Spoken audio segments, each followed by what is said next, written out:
client said my price was too high and blocked me.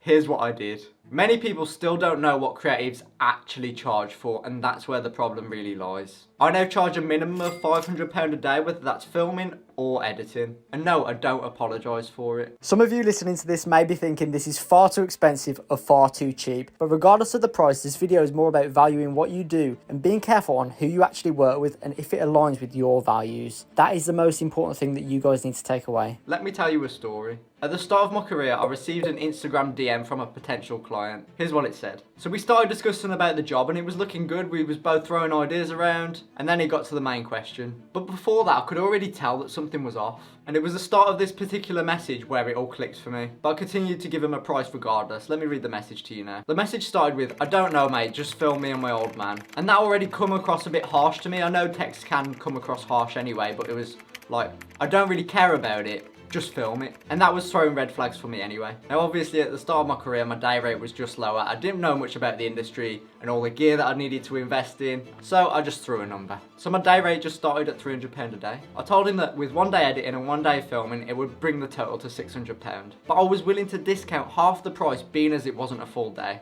And again, remember, it was at the start of my career, so I was trying to build a portfolio and get my name around. Let me just pause that there. If you're starting out, never discount your price. This literally sets you up for failure. You will always be the person that people will come back to just for the cheapest price and never the best work. Trust me, don't budge on your price. If the client doesn't want to pay your price, then that client just isn't for you. I'm actually proud of the younger version of me and how I dealt with this situation. This is exactly what you should do if you ever find yourself in the same situation. Whether you're a videographer or not, it's any business for this matter. Here's some red flags for you to look out for. No clear brief, no timeline, and no respect for the process. These 3 things are really important when it comes to planning a shoot. And don't get me wrong, I love working with people at any level, but I also know what goes into even the simplest of shoots. I literally halved the price.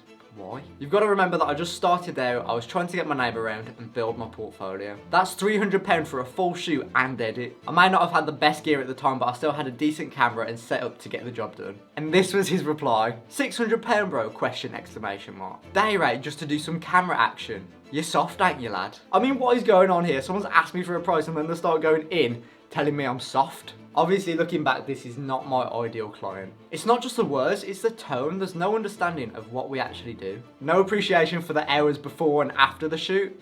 Just the camera action. I said, it's the going rate, mate. What price do you want to pay? Then he disappears. User not found. Blocked. This was more than likely a blessing in disguise.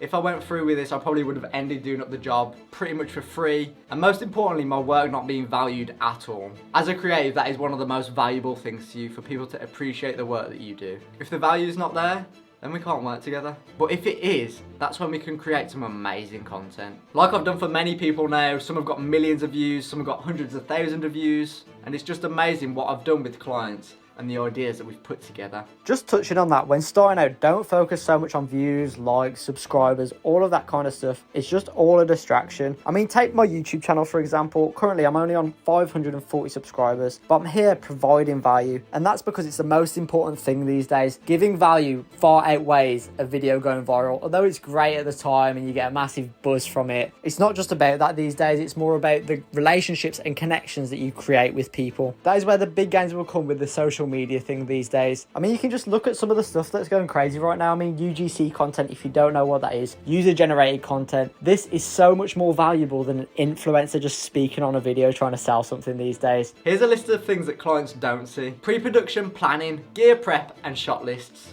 Even if you don't have a storyboard, you're always planning out the idea in your head the day before.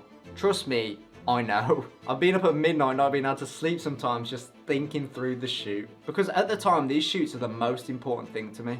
Then there's backing up footage and clearing SD cards. That takes endless hours in itself. Then there's all the gear prep, putting everything on charge, making sure it's packed before you leave and you have everything that you need to get the shoot done. And then the shot lists, planning out which shots are best. Then there's the shoot itself, the travel, the filming, the setup. So you've pretty much done a day's work before you've even started the shoot. And then of course, after the shoot, you've got all the post-production, editing, color grading, music licensing. All of these softwares that are being paid for have to be taken into account as well. And then there's all the revisions that the clients would like, the final exports, and the delivery of the project. Of course, uploading this content somewhere so that the clients can get it is going to cost you as well. That £300 didn't just cover camera action, there was a lot more to it. Even though I'd only been a videographer for a short period of time, I'd already had experience in the sector that he wanted. So again, that was my expertise that I could help him with. And then there's obviously the investment in the gear as well. Essentially, they're not just paying for a few hours of shooting. They're paying for everything that happens before and after that camera rolls. Here's why you must stand your ground. In the early days, I used to cave and I used to lower my prices and say yes to disrespectful clients just for exposure or experience. But that is a fast track to burnout, and it will actually make you question whether you enjoy what you're doing. The better move is to know your value and protect it. I've worked with some of the biggest names in the game. Ronnie O'Sullivan, Fatboy Slim, Eddie Hearn, Davina McCall, just to name a few of them. And when I've been on a shoot with them, I can definitely tell you that none of them have said to me, "You're soft, ain't you, lad?"